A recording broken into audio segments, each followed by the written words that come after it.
नमस्कार, मैं हूं सच नरोड़ा, लेकर हाजिर हूं जो कहेंगे सच कहेंगे। जो कहेंगे सच कहेंगे लेकर के हम हाजिर हैं। और आज सच आपके और सियासतदानों के बीच के रिश्ते का, यानी कि आपके और पॉलिटिकल पार्टी पॉलिटिशियंस के बीच के रिश्ते का। चुनाव में सियासी पार्टियां बहुत बड़े बड़े वायदे करती हैं, हमेशा एक लंबी फेहरिस्त होती वायदों की।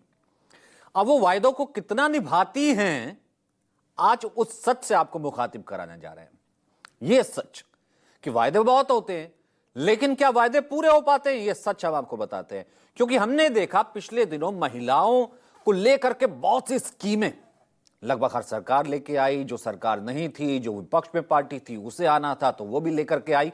तो कुल मिलाकर के इस तरह की बातें सामने आती रही, लेकिन क्या वो हकीकत में तब्दील हो पाई? आपको बताएंगे इसका सच।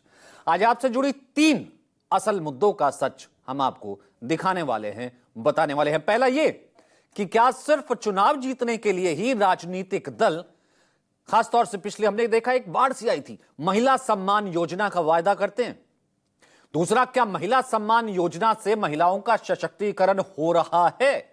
वो जो हर महीने एक पैसे एक किश्त की बात कह दी जाती है, और जब सरकारी खजाने में पैसा ही नहीं है तो फिर पार्टियां चुनाव में वायदे करती क्यों हैं? तो कुल मिलाकर के दूसरा मुद्दा यह कि देश में वाकई क्या गरीब कम हुए हैं, क्योंकि दोनों बिल्कुल साथ साथ जुड़े हुए हैं। और गरीबी नापने का सरकार के पास पैमाना कौन सा है भाई, फिर आपको देने की जरूरत क्यों पड़ रही है? और तीसरा यह कि देश में कैसे बेरोजगारों की एक लंबी फौज तैयार हो रही है। क्या बेरोजगारी खत्म करने का सरकार के पास कोई हथियार नहीं है? आज जो कहेंगे इसी पर सच कहेंगे।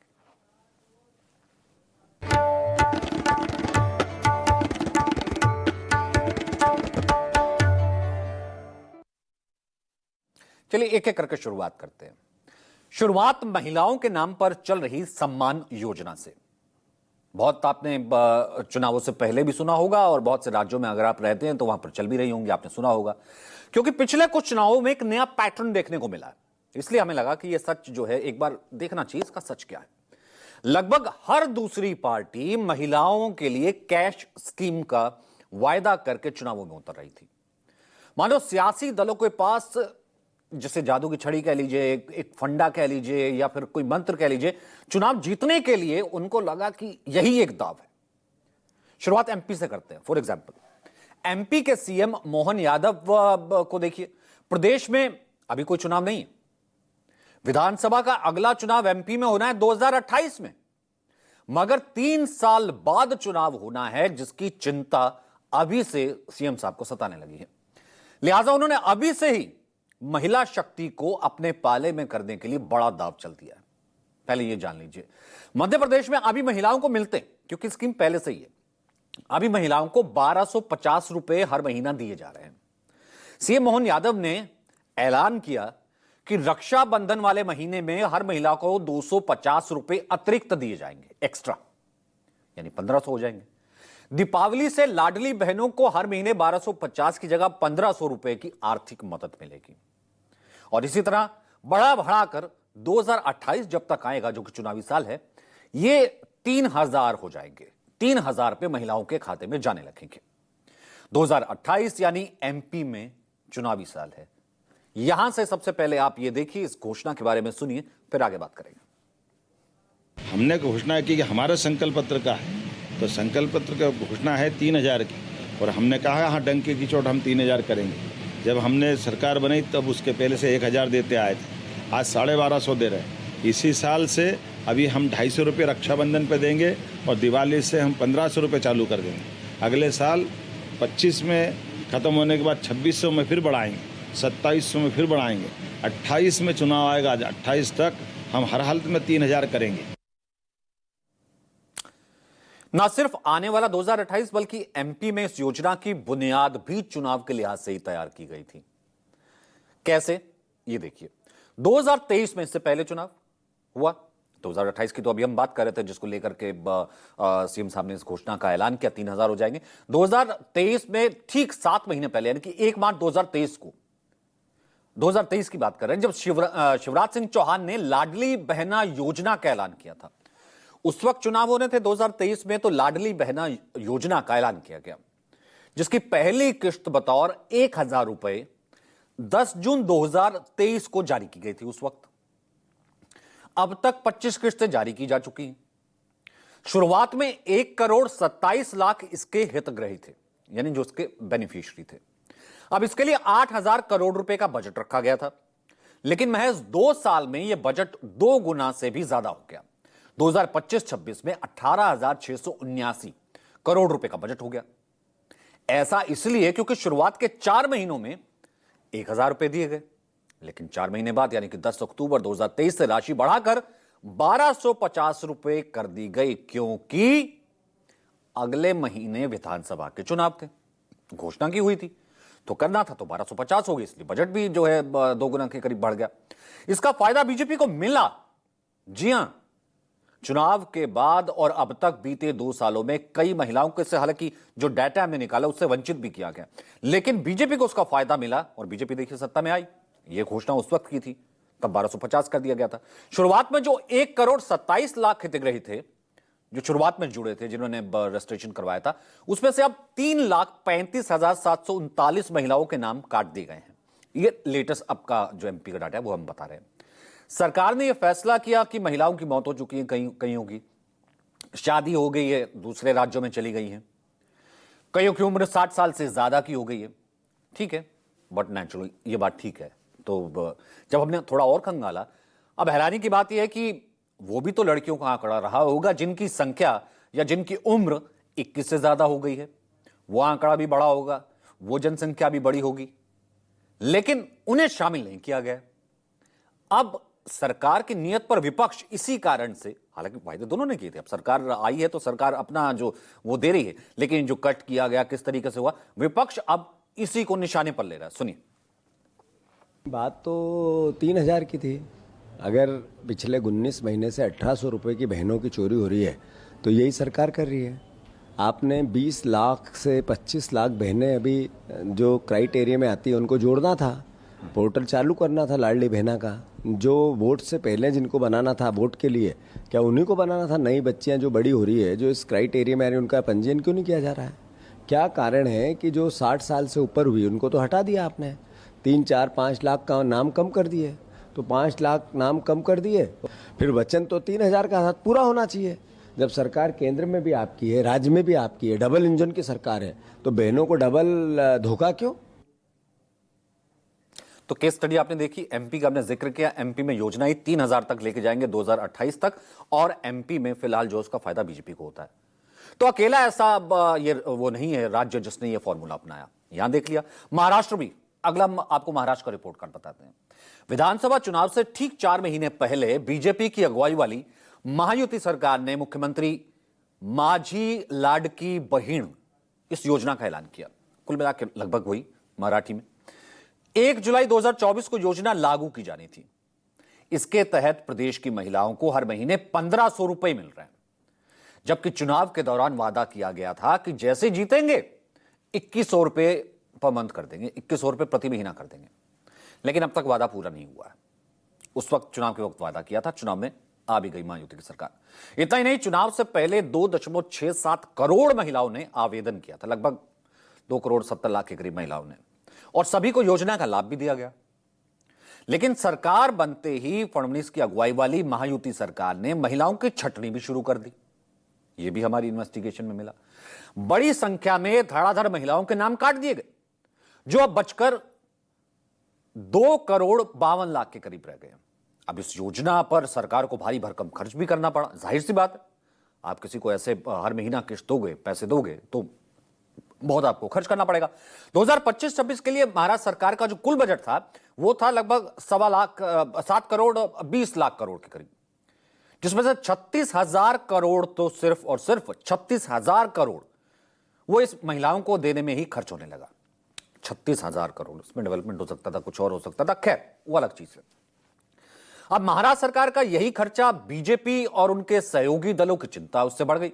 भाई इतना सारा खर्चा हो रहा है, सरकारी खजाने पर दबाव पड़ रहा है, पूरे तरीके से हिल गया, क्योंकि इससे पहले तो इस तरह की योजनाएं थी नहीं। एमपी में हमने देखा, वहां पे सरकार आ गई, यहां पर भी घोषणा की, महिलाओं ने वोट दिया तो यहां आ गई।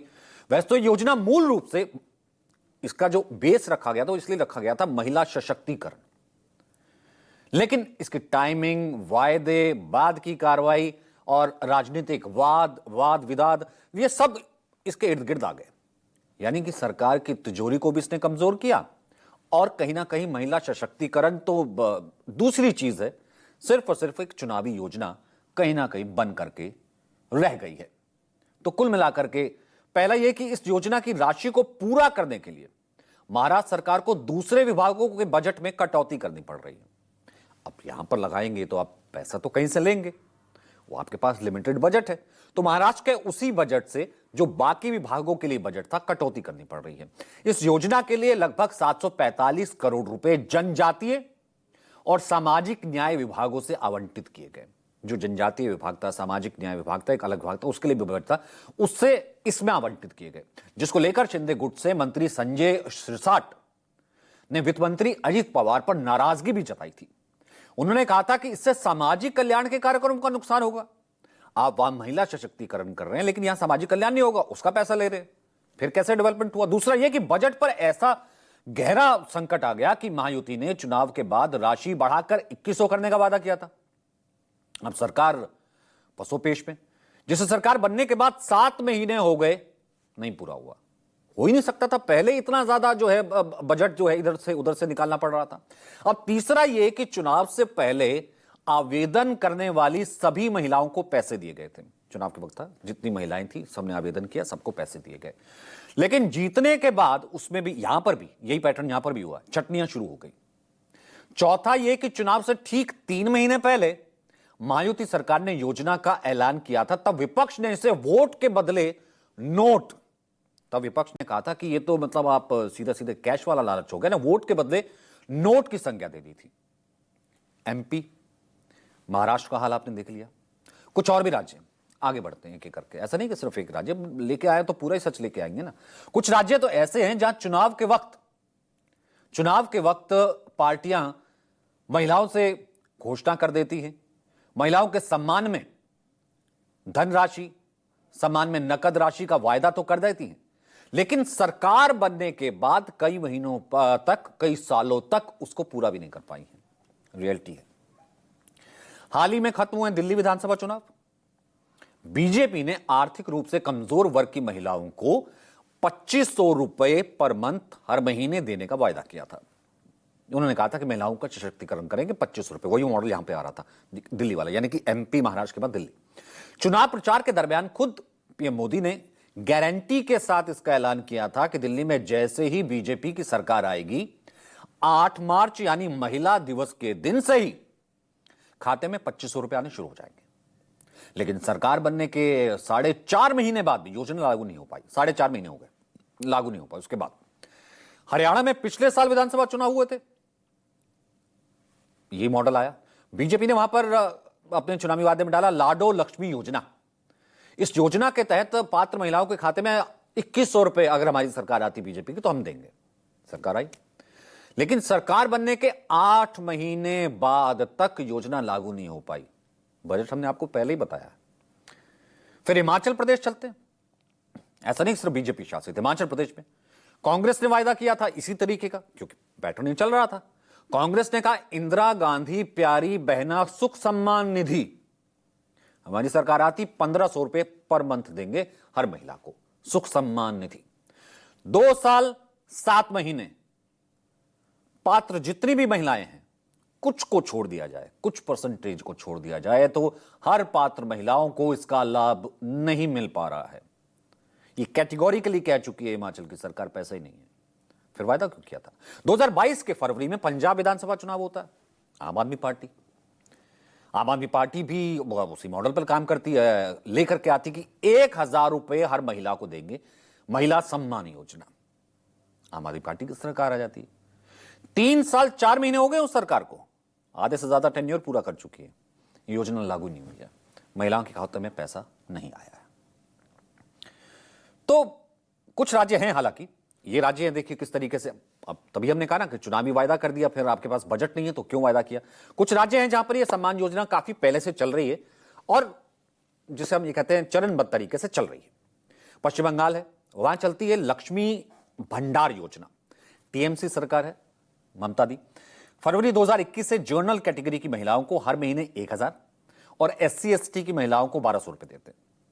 कर्नाटक में गृह लक्ष्मी योजना के तहत कांग्रेस की सरकार, वहां 2023 जुलाई से 2000 रुपए पर मंथ जो है वो महिलाओं को दे रही है, जो पात्र महिलाएं हैं। तमिलनाडु में है डीएमके की सरकार, कलेगनार मगलेर उरिमाई तत्तम, ये तमिल में, तो वहां पर महिलाओं के लिए 1000 रुपए पर मंथ है, प्रति महीना। 2023 से दी जा रही है, डीएमके की सरकार है। तेलंगाना चलते हैं, तेलंगाना में कांग्रेस की सरकार है, वहां आती है महालक्ष्मी योजना। जनवरी 2024 2500 का वायदा, तो 2500 वहां पर दिए जा रहे हैं। छत्तीसगढ़ आ जाते हैं, छत्तीसगढ़ में एक योजना आती है महतारी वंदन योजना। बीजेपी की सरकार 2024 से 1000 रुपए का वायदा किया था, महिला राशि महिला योजना, और 1000 रुपए वो दे रही है। हर राज्य में भले ही राशि अलग अलग हो, लेकिन महिलाओं को कैश देने की वजह, कैश ही हुआ ना, डायरेक्ट खाते में 1000, 1500, 2100, 2500, कैश देने की वजह जाहिर सी बात है, क्या चुनावी फायदा है? आंकड़ों के जरिए समझ लेते हैं ना, क्योंकि सत्य को प्रमाण की आवश्यकता नहीं। दिल्ली में बीते विधानसभा चुनाव का सबसे पहले एग्जाम्पल लेते हैं। इस बार चुनाव में बीजेपी, आप, कांग्रेस सभी ने महिलाओं को अपने अपने हिसाब से रकम देने का, कैश देने का, ट्रांसफर देने का वादा किया था। तो अब वो जाहिर सी बात है, काफी पॉपुलिस्ट कदम है। महिलाओं की भागीदारी 60.92% इसमें पहुंची है, तो यानी कि महिलाओं की भागीदारी बढ़ गई, ये पॉपुलर हुआ। और बीजेपी को इसमें से 47.15% वोट मिले। सिंपल फायदा बीजेपी को मिला। बीजेपी की सरकार आई, आम आदमी पार्टी की गई, 70 में से 48 सीटें मिली, और उसका एनालिसिस कहता है कि यहां पर सबसे ज्यादा जो वोट प्रतिशत था वो महिलाओं ने यहां पर काफी फर्क डाला। महाराष्ट्र, महायुति ने चुनाव से पहले 1500 का वायदा किया, चुनाव के दौरान सरकार बनने पर रकम बढ़ाकर 2100 का भी वायदा किया। अब असर यह हुआ कि महिलाओं ने बढ़ चढ़कर वोटिंग की, सरकार आ गई तो 2100 बैठे बिठाए मिलेंगे। 6% आंकड़ा बढ़ गया महिलाओं का, 65.78% तक पहुंच गया। इस चुनाव में बीजेपी का गौ वाली सरकार आ गई, फायदा मिल गया। 48.16% वोट मिले थे, जिसे अलायंस की सीटों का आंकड़ा 288 में से 235 पर पहुंच गया। अब झारखंड में हेमंत सोरेन की जेएमएम 1000 रुपए देने का वायदा किया था। असर यह हुआ कि वहां पर 65.2% महिलाओं ने वोट किया, सिर्फ महिलाओं की अगर हम बात करें। और जेएमएम को और प्लस जो इकट्ठे मिलकर चुनाव लड़ रहे थे, 46.4% मिले। क्यों? क्योंकि उन्होंने वो महिला स्कीम वाला वायदा किया था। जेएमएम की अगुवाई वाली महागठबंधन को 81 में से 56 सीट पर जीत मिलती, सरकार बना लेती है। फॉर्मूला चलता चला आ रहा है। हरियाणा में बीजेपी, 2100 का वायदा, महिलाएं घर से निकलती हैं, खूब बढ़ चढ़कर वोटिंग करती हैं, 66.7% वोटिंग महिलाओं की होती है। बीजेपी को इसमें से 39.9% मिलता है, जिसने ये वादा किया हुआ था। नतीजा 90 में से 48 सीट बीजेपी को। और चुनाव प्रतिशत भी साफ बताते हैं कि यह योजना पूरी तरह से सिर्फ और सिर्फ चुनाव जीतने के लिए बनाई गई, और चुनाव जीता भी गया। यह अलग बात है, उससे पहले हमने आपको एक रिपोर्ट कार्ड दिखा दिया कि वो दिया गया, नहीं दिया गया, कितना दिया गया। साथ ही आंकड़े यह भी बताते हैं कि महिला सम्मान योजना का लाभ, जो महिला सम्मान योजना है उसका लाभ महिलाओं को मिले या ना मिले, लेकिन सियासी दलों को तो जरूर मिल रहा है। तो आपने देख लिया भाई, जिसने किया वायदा वो वापस आ गया। अब 2100 अब तक नहीं कर पाया क्योंकि बजट नहीं, वो अलग चीज है, उसने तो फायदा ले लिया। इसकी झलक अब क्योंकि बिहार में चुनाव आने वाले हैं, अब की केस स्टडी पे आते हैं। बिहार में चुनाव आने वाले हैं। विपक्षी आरजेडी ने माई बहिन नाम की योजना जो है बिहार की महिलाओं के लिए जो है इसका ऐलान किया कि 2500 रुपए, अगर हमारी सरकार आती है, आरजेडी की आती है, तो हम 2500 रुपए हर महिला को देंगे। उसकी सहयोगी कांग्रेस है, इसी नाम से ही 2500 रुपए देने का उसने भी एक वायदा कर दिया कि हमारी सरकार आती है, गठबंधन सरकार आती है, हम दोनों मिलकर बनाते हैं, तो भैया 2500 रुपए जो है हम दे देंगे। अब बिहार की राजनीति में ये स्कीम जो है एंटर कर चुकी है। लेकिन क्या बिहार से पिछड़े राज्यों में ये योजना लागू हो पाएगी? क्योंकि बिहार में तो ऑलरेडी इतना ज्यादा अगर बजट का घाटा है, फिर ऐसे में इतना फंड कैसे निकालेगी कोई सरकार? क्या इतना बजट होगा, या सिर्फ और सिर्फ सब्जबाग चुनावी वायदा जो है दिखाया जा रहा है? इसको समझाते हैं हम।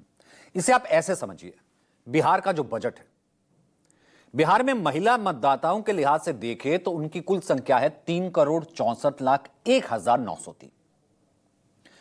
मतलब अगर प्रत्येक महिला कर्मी ने 2500, जो कि आरजेडी कांग्रेस कह रही है, वो दे दिया जाए, कैलकुलेट कर लेते हैं तो हर साल करीब 1.5 लाख करोड़ रुपए खर्च हो जाएंगे। बिहार का कुल बजट ही 2025 का जो बजट आया था वो 3,16,895 करोड़ का है। ये देख लीजिए। और उसमें से अगर आधे से ज्यादा बजट ही कैसे, राज्य कैसे चलेगा? ये प्रैक्टिकल शीट है। जबकि सरकार पर पहले से एक और चीज देखिए, 3 लाख करोड़ रुपए से ज्यादा का तो कर्जा है। ऐसे में सवाल ये उठता है कि महागठबंधन के दल अगर सरकार में आ भी जाते हैं तो फिर अपने इस वायदे को पूरा कैसे करेंगे? ये बहुत बड़ा सवाल है। और यह सवाल कहीं ना कहीं समझना वोटर को जरूरी है। वो किसी भी पार्टी के लिए वोट दे, वो किसी भी पार्टी के साथ जाए, लेकिन यह गणित भी समझना जरूरी है, जिस गणित में कई बार वो फंस जाता है। खैर, महागठबंधन के दलों के अपने वायदे और अपनी तैयारी है। बिहार चुनाव का हमने जिक्र किया तो बिहार चुनाव की तैयारी जोरों पर है। बीजेपी के नेतृत्व वाली एनडीए भी पूरी कमर कसे हुए है। आज पीएम मोदी की बिहार में सिवान में रैली थी। सिवान दौरे पर थे, कई परियोजनाओं का उद्घाटन किया, शिलान्यास किया, उसके साथ जनसभा भी थी, जनसभा को संबोधित किया। इस दौरान पीएम ने गरीबी को लेकर के बड़ा बयान दिया। पीएम मोदी ने दावा किया कि इस बीते 10 साल में देश में 25 करोड़ लोग गरीबी रेखा से बाहर निकल आए हैं। पहले सुनिए, फिर इस बारे में बात करेंगे।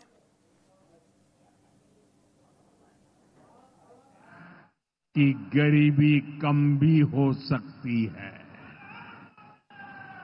बीते एक दशक में रिकॉर्ड 25 करोड़ भारतीयों ने गरीबी को पराजित किया है। वर्ल्ड बैंक जैसी दुनिया की जानी मानी संस्थाएं भारत की इस बड़ी उपलब्धि की प्रशंसा कर रही है। अब बिहार के लिए तो ये चुनावी साल है। ऐसे में पीएम मोदी ने बिहार को करीब 10,000 करोड़ रुपए की योजनाओं की सौगात दी है।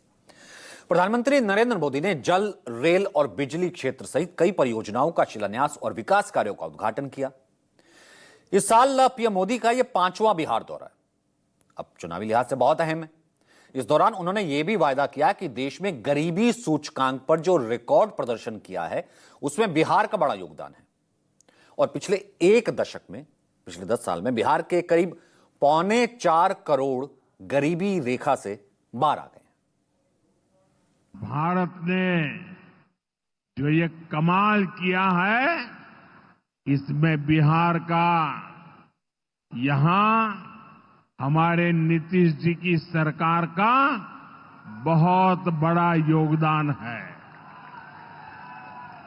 पहले बिहार की आधे से अधिक आबादी बहुत अधिक गरीब की श्रेणी में आती थी, लेकिन बीते दशक में बिहार के करीब 4.25 करोड़ साथियों ने खुद को गरीबी से मुक्त किया है। खैर, सरकारें आती है, जाहिर सी बात है, वायदा करती है कि गरीबी से वो जो है मुक्त करवाएंगी, गरीबी हटाएंगी। शुरुआत से कहा जाता रहा है। अब इसे आप रिलेट कीजिए कि वो महिला सशक्तिकरण, वो भी इसलिए कि जो है महिलाओं को ऊपर किया जाए, लाया जाए। और अब यहां पर गरीबी तक बात आई। पीएम इसका जिक्र बिहार में कर रहे थे। पीएम मोदी के दावे के बाद राष्ट्रीय जनता दल भी एक्टिव हो गई। जैसे पीएम ने कहा कि देख लिया, आपके सामने आंकड़ा है कि गरीबी रेखा से बाहर निकाला है। फटाफट आरजेडी ने एक पीसी की, तेजस्वी यादव ने प्रेस कॉन्फ्रेंस की और कहा कि ये सब दावे उलट हैं। उन्होंने कहा कि प्रधानमंत्री मोदी ने गरीबी और बेरोजगारी के लिए कुछ नहीं किया। ये सुनिए वो क्या कह रहे हैं। गरीबी, बेरोजगारी, पलायन जैसे शब्द नहीं बोले। जो बिहार की सबसे बड़ी समस्या है, इससे कैसे निपटेंगे प्रधानमंत्री जी? बिहार की गरीबी कैसे खत्म करेंगे? बिहार में बेरोजगारी कैसे खत्म करेंगे? बिहार का पलायन कैसे रोकेंगे? एक शब्द भी इन महत्वपूर्ण मुद्दों पर प्रधानमंत्री जी चुप रहे। अब आपने दोनों तरीके के पक्ष देख लिए। अब हम तथ्यों और आंकड़ों के आधार पर पीएम मोदी के इन दावों का विश्लेषण करेंगे। आप खुद ही देख लीजिएगा, फैक्ट शीट आपको बताएंगे आखिर देश में इस वक्त गरीबी की स्थिति क्या है। सिर्फ गरीबी नहीं, हम आपको देश में बेरोजगारी के आंकड़े भी अब बताएंगे, ताकि आपके सामने सब तस्वीर साफ हो जाए, सच सामने आ जाए। सबसे पहले हम आपको देश में मल्टी डायमेंशनल पॉवर्टी यानी कि बहुआयामी गरीबी के आंकड़े दिखाते हैं। बहुआयामी गरीबी, नीति आयोग की रिपोर्ट कहती है कि 2013-14 में देश में गरीबी दर 29.17% थी, लेकिन मोदी सरकार के सत्ता में आने के बाद 2022-23 में यह आंकड़ा गिरा 11.28% पर आ गया। यानी लगभग एक दशक के दौरान देश में गरीबी के आंकड़ों में 17.89% की गिरावट दर्ज की गई है। अगर कुल आंकड़ों की बात करें तो इस दौरान देश में 24.82 करोड़ गरीबी रेखा से बाहर निकले हैं। अब ये कोई छोटा मोटा आंकड़ा तो नहीं है। सिर्फ 9 साल में गरीबी के आंकड़ों में लगभग 25 करोड़ की कमी आना चौंकाने वाली बात है, लेकिन पीएम मोदी के दावे और नीति आयोग के आंकड़े मेल खाते हैं। अगर हम पिछले करीब 2 दशक के आंकड़ों की बात करें और पिछले जाते हैं, 2 दशक के आंकड़ों की अगर हम बात करें 2005-6 के दौरान यानी यूपीए 1 के शासनकाल में यह आंकड़ा 55.34% था। 13-14 में 29.17% हो गया, 15-16 में 24.85%, 2019 से 21 के दौरान 14.96% और 2022-23 में घटकर 11.28% हो गया। 2005-6 और 2022-23 की तुलना करें तो यह फर्क करीब 44% का है, 44% का है, 44% कमी आई है। 44% यानी 44% से ज्यादा की कमी गरीबी में आई है, आंकड़े ये कह रहे हैं। तो कुल मिलाकर के बहुआयामी गरीबी यानी कि मल्टी डायमेंशनल पॉवर्टी को बेसिकली क्यों बहुआयामी कहते हैं? स्वास्थ्य, शिक्षा, जीवन का स्तर, इसके सुधार के 12 अलग अलग पैमाने हैं, उस पर मापा जाता है। पिछले साल जारी नीति आयोग की इस रिपोर्ट के अनुसार देश में बहुआयामी गरीबी सूचकांक में सभी पैमानों पर सुधार हुआ है। जो पैमाने 12, इनमें राष्ट्रीय स्तर पर कभी सबसे पिछड़ा माने जाने वाला राज्य जो है उसने भी बेहतर प्रदर्शन किया, आंकड़े सुधर रहे हैं। इस दौरान उत्तर प्रदेश टॉप पर रहा, जहां 5.94 करोड़ लोग गरीबी रेखा से बाहर आए। दूसरे नंबर पर बिहार, जहां पर 3.77 करोड़, लगभग 4 करोड़ के करीब जो है गरीबी रेखा से बाहर आए, जबकि 2.30 करोड़ के साथ, लगभग 2.5 करोड़ के साथ मध्य प्रदेश तीसरे। चौथे नंबर पर राजस्थान, जहां 1.87 करोड़ लोग गरीबी रेखा से बाहर आ गए। ये वो आंकड़ा है। तो मल्टी डायमेंशनल बहुआयामी गरीबी एक ऐसा पैमाना है जो सिर्फ किसी व्यक्ति की आय से नहीं जुड़ा होता है। वो सिर्फ आय तो है, उसके और भी कई पैरामीटर्स होते हैं। सबसे अहम इसमें साथ जुड़ता है रोजगार। रोजगार सबसे अहम, रोजगार इसमें सबसे अहम पैरामीटर होता है। अब रोजगार को इससे कनेक्ट करते हैं। अब हम आपको बेरोजगारी के आंकड़े दिखाते हैं। पहले ये देखिए, श्रम और रोजगार मंत्रालय की रिपोर्ट ये कहती है, अनएम्प्लॉयमेंट की जो रिपोर्ट है वो है 2017-18 में देश में बेरोजगारी दर 6% थी। आंकड़े अब ये बताते 2023-24 के दौरान देश में बेरोजगारी दर अब घटकर 3.2 पर टिकी हुई है। तो यानी कि इसमें मंदी आई है। यानी सिर्फ 6 सालों में बेरोजगारी दर करीब 2.8% की इसमें गिरावट आई है अनएम्प्लॉयमेंट रेशो में, इंडेक्स में। बिहार में बेरोजगारी दर 3.90% रही। ओवरऑल लगाएं, राष्ट्रीय औसत वो है 3.2, यानी बिहार में उससे 0.7 ज्यादा है। अब इसी से कनेक्ट होता है, क्योंकि बिल्कुल फैक्ट्स कनेक्ट करने हैं तो इससे कनेक्ट होता है सरकार के इन दावों को समझने के लिए पड़ताल हम पूरी करते हैं। तो अब ईपीएफओ वो कमाएगा, रोजगार होगा तो खाता भी खुलेगा ना, वो जांच कर लेते हैं। ईपीएफओ में रजिस्टर्ड खातों की संख्या में बढ़ोतरी हुई है कि नहीं हुई है? वो तो कम होगी बेरोजगारी दर। बढ़ोतरी का एम्प्लॉयमेंट से सीधा कनेक्शन होता है। श्रम और रोजगार मंत्रालय का हालिया आंकड़ा हमने खंगाला, वो ये बताता है 2019 से 2024 के बीच ईपीएफओ के खाते डबल से भी ज्यादा हो गए। मतलब ठीक है, एक दूसरे से मैच खा रहे हैं। करीब 61 लाख लोगों ने ईपीएफओ खाते थे पहले, मोटा मोटी। 2024-25 में ईपीएफओ खातों की संख्या 1.31 करोड़ हो गई है, डबल से भी ज्यादा। सब राज्य, सब मॉडल और सब आपने देख लिया टैक्टिक्स। अब कांग्रेस कैसे पीछे रहने वाली है, एक आपको वहां का भी दिखाते हैं मूड। कांग्रेस, कल दरअसल राहुल गांधी का जन्मदिन था। इस अवसर पर कांग्रेस ने एक रोजगार मेले का आयोजन किया। केंद्र सरकार की रोजगार नीतियों पर निशाना साधा। कि रोजगार तो है ही नहीं। कांग्रेस ने इस कार्यक्रम में बिहार की बजाय इसका आयोजन दिल्ली में किया, दिल्ली के तालकटोरा स्टेडियम में। नेशनल संदेश देना चाहती थी। इस मेले में 100 से ज्यादा कंपनियां कांग्रेस ने बुलाई। उनको कहा गया कि वो स्टॉल लगाएंगी। 20,000 युवाओं ने रजिस्ट्रेशन इसके लिए किया, ऑनलाइन ऑफलाइन दोनों माध्यम से। 12वीं से लेकर के PhD पास तक यहां पर आए थे। कांग्रेस ने यह भी दावा किया कि कई युवाओं को तो ऑन द स्पॉट नियुक्ति पत्र भी दे दिया गया है। और राजस्थान में भी इसी तरह का हमने जो है मेला आयोजित किया था और उस मेले से बहुत फायदा भी हुआ था। तो ultimately crux of the story यही है, सरकारें आती हैं, सरकारें जाती हैं, सरकारें आपकी बेहतरी के लिए काम करती हैं और सरकारें जो है आंकड़ों से भी कई बार उलटफेर भी करती हैं। असली अधिकार आपके हाथ में होता है। तो इसलिए ये हमने सोचा कि ये सच आपको बताएं, आपके वायदों का सच है क्या। फिलहाल जो कहेंगे सच कहेंगे में आज के लिए इतना ही। मुझे दीजिए इजाजत, आपको छोड़ जाते हैं सुपर 30।